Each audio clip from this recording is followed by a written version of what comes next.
हम singer baby Pandey आप सबके बीच में फिर से शिव चर्चा कथा लेके आ रहे हैं।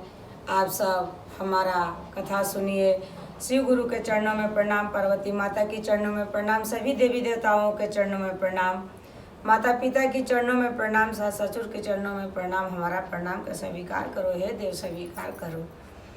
आइए आप सबके बीच में फिर से आज शिव चर्चा कथा लेके आ रहे हैं। आप सब हमारा कथा सुनिए और लाइक कमेंट शेयर कीजिए, चैनल सब्सक्राइब कर लीजिए ताकि जो नया से नया वीडियो हम बनाएं वो आप सबके बीच में जल्द से जल्द पहुँचे और आप सब हमारे कथा सुन के शिव गुरु के चरणों में जुड़ जाइए। आइए हम आप सबका एक कथा सुनाते हैं। एक राजा था, शिव गुरु के बहुत बड़ा भक्त था। शिव गुरु का चर्चा पूजा भजन कीर्तन किया करता था और नित्य दिन शिव गुरु का पूजा करके और एक ब्राह्मण दरवाजे पे बुलाता था और उस ब्राह्मण को दान दक्षिणा दिया करता था और रोज वो ब्राह्मण का मान सम्मान के साथ भोजन दक्षिणा दिया करता था। तो आपको अच्छा रास्ता दिखाने वाले बहुत कम लोग मिलेंगे, बुरा रास्ता दिखाने वाले बहुत लोग मिलते हैं। उस राजा से सभी ने कहने लगे कि आपने इस ब्राह्मण को इतना दान पुण्य करता है, लेकिन कभी इस ब्राह्मण से तो तुम नहीं पूछा कि ये दान का मुझे क्या पुण्य मिलता है। दान करो, पूजा पाठ करो और पुण्य का और उनके कृपा का छोड़ दो भगवान पे, वो भगवान करते हैं। आप दान का करने के बाद पुण्य का टेंशन ना लो, पुण्य तो मिल ही जाएगा। तो कहने लग गए। तो आपने ये एक बात याद रखना कि अच्छा बात इंसान को बहुत लेट से दिमाग में घुसता है पर बुरा बात बहुत जल्दी घुसता है। राजा साहेब भी इतना अच्छा पूजा पाठ धर्म करते हुए भी उनके दिमाग में बात आ गया कि एक बार ये बात हम पंडित से जरूर पूछेंगे। तो उसने पंडित से पूछे कि ए पंडित जी, जब मैं इतना पूजा पाठ धर्म करते हैं तो क्या इसका पुण्य मुझे क्या मिलता है। तो कहने लग गए, पंडित बेचारा थोड़ा कम ज्ञानी था पर उनकी लड़की बहुत ज़्यादा ज्ञानी थी। वो आग पीछ जानती थी, जो भविष्य काल है भूत्य काल है वो सारा जानती थी। और कहने लगी, गए पंडित जी बोले कि कोई बात नहीं राजा साहेब, हम इस सवाल का जवाब आपको कल देंगे। राजा ने दान पुण्य किया, पूजा पाठ किया और पंडित जी अपने घर आ गए। दूसरा दिन पंडित जी सो रहे थे, उनकी लड़की कही कि पिताजी आज राजा साहेब के घर पे जाना नहीं है। तो पंडित जी ने कहे कि नहीं आज नहीं जाना है। वो बोले कि आखिरकार क्यों नहीं जाना है। बोले कि राजा साहब ने कोई सवाल किए हैं। बोले कि बस इतने की बात है, आप नहा धोवा के तैयार हुई है, हम हर सवाल का जवाब देंगे। जब पंडित जी नहा धोवा के तैयार हो गए और जाने लगे तो अपनी लड़की से पूछे तो कहे कि राजा का एक ही बात कहना कि आपने ठीक 12 बजे रात में 1.25 हाथ लंबा और 1.25 हाथ चौड़ा गड्ढे खोद देना और खोद के उस गड्ढे के बीच में आके और सो जाना और फिर देखना कि हमें जो दान करते हैं, जो पुण्य करते हैं, इससे हमें क्या मिलता है लाभ। पंडित जी आए, फिर राजा के दरबार पर बैठ गए और बैठ के पूजा पाठ हुआ। राजा दान पुण्य किया। दान पुण्य करने के बाद पंडित जी से कहने लगा कि पंडित जी तो फिर आज बताइए। पंडित जी कहें कि हर सवाल का आपका जवाब मिल जाएगा। आप 12 बजे रात में 1.25 हाथ लंबा 1.25 हाथ चौड़ा गड्ढा खोद के उस गड्ढे में बैठ जाना, फिर आपको पता लगेगा कि हमें दान और पुण्य का क्या फल मिल रहा है। राजा साहेब ने वही काम किया। ठीक 12 बजे रात के अपने गड्ढे खोद के तैयार रखा था, उसके बीच बैठ गया। आया ऊपर से सुंदर सा विमान और राजा साहेब को विमान में बैठा के लेके चला गया। जब विमान में बैठा के लेके चला गया, जब स्वर्ग लोक गए तो सुंदर सा सोना का महल बन रहा था। राजा साहब ने पूछा ये महल किसके लिए बन रहा है। वहाँ के सारे लोग कहने लगे कि एक धरती पे बहुत धर्मात्मा दानी पुणी एक राजा रहता है, तो ये महल उसके लिए तैयार हो रहा है कि जब वो आएगा यहाँ स्वर्गलोक में तो ये महल में रहेगा। राजा बहुत खुश हुआ। फिर आगे बढ़ा तो सुंदर सा पंचामृत की नदी बह रहा था।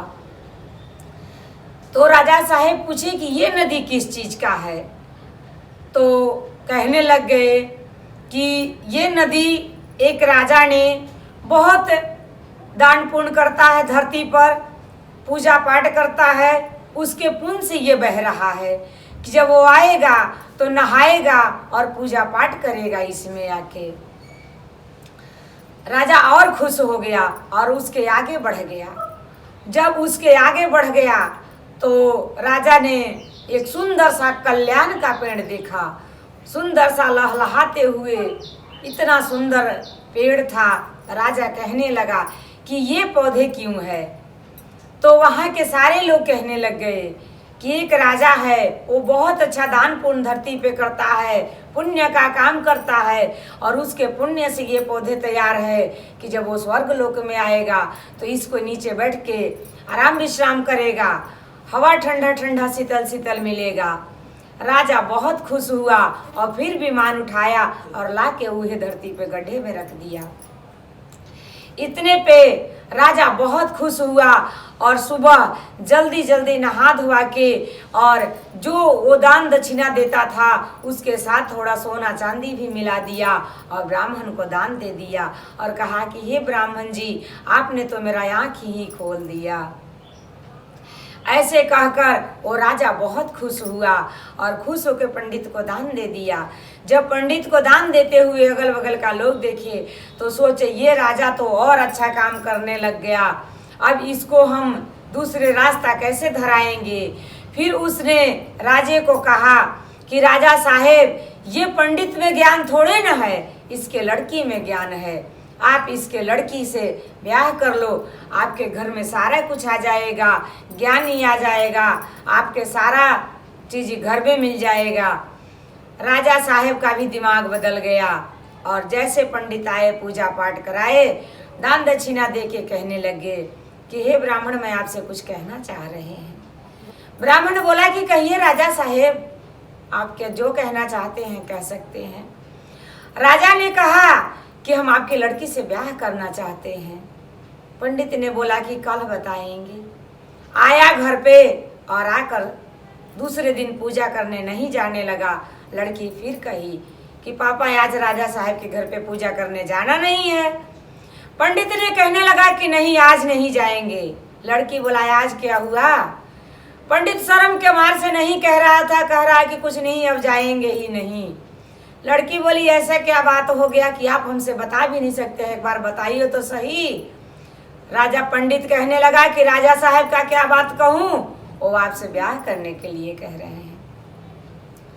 लड़की हंसने लगी और कही कि ये कौन सी बड़ी बात है, कह दीजिए कि हम उनसे ब्याह करने के लिए राजी हैं, लेकिन जैसे गड्ढे में वो रात सोए थे उसी तरीके गड्ढे खान के फिर एक बार सोएंगे और फिर हम उनसे ब्याह कर लेंगे। पंडित बेचारा फिर नहाया धोया, राजा साहब के घर आया। राजा साहब नहाए धोए पूजा पाठ करके पंडित को दान दिए और दान देने के बाद फिर पंडित जी से कहने लग गए कि हे पंडित जी, जो हमने कल सवाल किया था आपने जवाब तो दिए नहीं। पंडित जी बोले कि राजा साहब, जैसे आपने पहले गड्ढे खोदे और गड्ढे में बैठे, ठीक वैसे करो और सुबह हमारी लड़की आपसे शादी करने के लिए राजी है। राजा साहब ने फिर वही गड्ढे खोने और 12 बजे रात में उसी गड्ढे में बैठ गए। आया विमान और फिर राजा को लेकर स्वर्गलोक चला गया। जब स्वर्गलोक गया तो देख रहा है कि सोना का महल ढहने लग गया है। राजा साहब पूछे ये क्या है। बोलता है कि एक धरती पे राजा था, बहुत दान पुण्य करता था, धर्म करता था, लेकिन आज उसने पंडित का लड़के से ब्याह करने के लिए कह के उसने पापों का भागी हो गया है और उसके पाप से ये घर ढहने लग गया है। वो आएगा तो यही टूटा फूटा घर में रहेगा। राजा बहुत दुखी हुआ। फिर आगे बढ़ा, देख रहा है कि जो पंचामृत का नदी बह रहा था वो पीप का नदी बहने लग गया। राजा साहेब कहा कि ये क्या है? कहता है एक धरती पे राजा रहता था, वो बहुत धर्मात्मा था, उसके धर्मों से बहता था पंचामृत की नदी, लेकिन आज उसकी पापों से ये पीप का नदी बहने लग गया। और ऐसे कह के राजा बहुत दुखी सुन के हुआ और आगे बढ़ गए। फिर देखते हो जो कल्याण का पेड़ सुंदर सा हरा था वो सूखा, सारे टहनी और पत्ते झड़ गए हैं। राजा साहब बोले ये क्या चीज का पौधे हैं? बोले ये कल्याण का पौधे थे और ये पौधे बहुत हरे रहते थे, लेकिन एक राजा का धर्म से हरा था, आज उसके पाप से ये सारे पतझड़ हो गए और टहनी भी सूख गए। राजा बहुत दुखी हुआ, विमान ने लाके नीचे बैठा दिया। जब धरती पे राजा आए और पंडित सुबह आया तो चरण धर के रोने लगा। इसलिए पहले गलती करने से पहले सोच लो कि इसका परिणाम क्या मिलेगा। राजा पंडित को चरण धर के रोने लगा कि पंडित जी जो हमसे गलती हुआ उसको माफी चाहते हैं, पर इस पापों से निकलने का कोई रास्ता तो जरूर होगा। पंडित जी कहें कि कल बताएंगे। फिर गए अपनी लड़की से कहें कि राजा साहेब का पापों से निकलने का रास्ता बता दो। लड़की ने कही कि कह दो राजा साहेब के कि सूखे सूखे लकड़ी या नौकरों से चुनवाएं और अपनी चिता बनवाएं और उस चिते पे खुद को अग्नि लगा के और उस चिते में बैठ जाएं, पाप वो यहाँ जल जाएगा और धर्म का आत्मा स्वर्ग में चला जाएगा। पंडित ने फिर सुबह आया राजा साहेब के घर पे और राजा साहेब को बताया कि आप सूखे लकड़ी चुनवा के अपने नौकरों चाकर से शमशान में ले जाओ और ले जाके अपने चिता बनवाओ और उसमें अग्नि खुद लगा के आप खुद उसमें समाधि में बैठ जाओ और आपका पाप यहीं जल जाएगा और धर्म का आत्मा आपका ऊपर चला जाएगा। फिर राजा साहेब ने पंडित को बहुत सारे दान दक्षिणाएं देकर और अपना पंडित के कहने के अनुसार चिता बनवाया और पापों का जलाया और धर्म का आत्मा लेके फिर से स्वर्गलोक में जाके और जैसे सोने की महल, पंचामृत की नदी, कैलान का पेड़ सारे वैसे ही बन गया और राजा साहेब उसमें जाके आराम करने लग गए। इसलिए आप अगर धरती पे कोई अच्छा कर्म करते हो तो उसको करते रहो, लोगों की बातें ना सुनो। और भोलेनाथ की कृपा से उसने स्वर्ग में जाके स्वर्ग का सुख भोगने लगा और उसके पापों का निवारण मिल गया और धर्म का रास्ता पर फिर से चल पड़ा। हर हर महादेव। और आप सभी गुरु भाई बहना से हमारा विनती होगा कि जो भी आज तक गुरु के चरण में नहीं आए होंगे वो शिव शिष्य बने और भोलेनाथ के चरण में आए। चलते चलते आप सबको नमस्कार, प्रणाम। और आप सब हमारा वीडियो जरूर सुनिए, लाइक कमेंट शेयर करना ना भूले। चलते चलते हर हर महादेव।